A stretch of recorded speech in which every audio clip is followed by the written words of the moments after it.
Hello, আসসালামু আলাইকুম বন্ধুরা, আপনারা সবাই কেমন আছেন? আজকের আমার ব্লগ কেলাকচরা পাতার দিয়ে ডালের বড়া।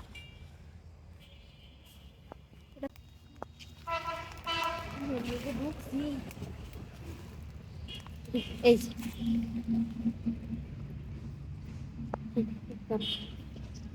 এই যে কেলাকচরা পাতা আমি তুলে নিচ্ছি। এরকম করে কয়েকটা কেলাকচরা পাতা কিছুটা নিয়ে নেব, নিয়ে কিছু করে এগুলি আমি ডালের ভিতরে ডালে দিয়ে দেব। এই যে কেলাকচরা পাতা কুচি কুচি করে নিয়েছি। এই যে এই পাটিতে আছে আধা বাটা, মানে পুরো ফুল মিহি করা না, ডাল বাটা, তার সাথে আছে রসুন বাটা ও কাঁচামরিচ বাটা। তার ভিতরে আমি দিয়ে দিচ্ছি পরিমিত পরিমাণ হয়েছে চালের গুঁড়া, এটা হচ্ছে মচমচে ভাবানোর জন্য, ধনিয়া গুঁড়া,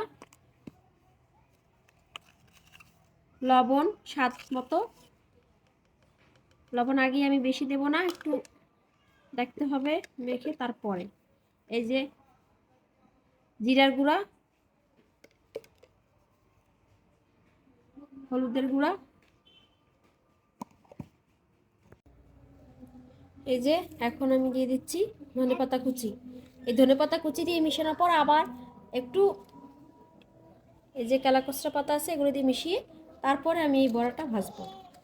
এই যে কেলাকচরা পাতা কুচি দিয়ে দিলাম, এখন এগুলি পুরোপুরিভাবে মেখে নেব ডাল বাটা আর যেসব মশলা দিয়েছিলাম আমি তার সাথে।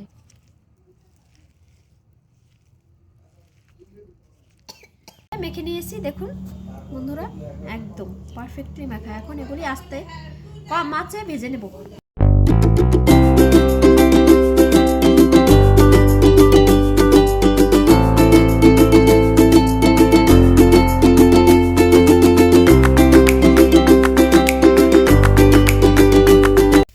দেখুন বন্ধুরা, বড়াগুলো সব উল্টে পাল্টে ভেজে নিয়েছি, এখন পুরোপুরি হয়ে গেছে। এখন সব আস্তে আস্তে তুলে নেব।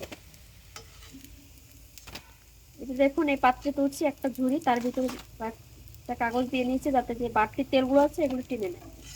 এই যে দেখুন পুরোপুরি রেডি, সার্ভ করে